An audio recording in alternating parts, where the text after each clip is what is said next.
मेळघाट आंदोलन बच्चू कडूंचं सुरू आहे, थेट जाऊयात।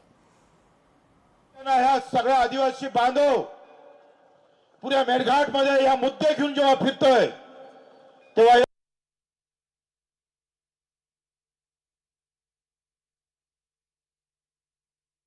एक उपमुख्यमंत्री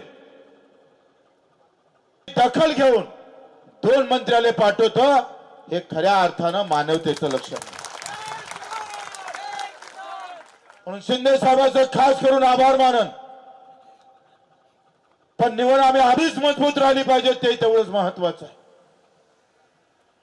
मित्र, इथं पालकमंत्र्याला येता आलं असतं, पण योगायोगाने कोकणात असणारे उदय सावंत जेवढा आम्ही पाहतोय सह्याद्रीच्या कुशीत थांबताय, हा मेळघाट सातपुड्याच्या कुशीत उभा आहे। सातपुड्याच्या कुशीत असणारं दुःख तुम्ही सह्याद्रीमध्ये राहून कसं आम्ही पाहतोय तुम्ही समजू शकता। साध्या साध्या गोष्टीसाठी जर संघर्ष करावा लागत असेल, चुरणीचा प्रस्ताव आम्ही पाहतोय प्रकाशजी 50 खाटांचा आपल्याकडे पाठवलेला आहे। मला वाटतं तुम्ही थोडासा जर प्रयत्न केला तर इथं बालमृत्यूचं प्रमाण जास्त आहे। आम्ही त्या दिवशी चुरणीला मुक्कामी होतो आणि सकाळी एक बालमृत्यू झालाय, म्हणजे इथं बालमृत्यू म्हणजे शॉपच लागलाय।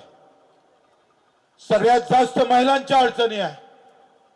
महिला आणि बालमृत्यूचं जे काही आम्ही पाहतो, एकंदरीत हे दुःख जर पाहिलं तर सगळ्यात जास्त चिखलदरा जरी तालुका असला तरी चुरणीची ओपीडी सगळ्यात जास्त आहे, कारण हा सगळा अर्धा अधिक भाग टायगर प्रोजेक्टच्या संबंधित आहे।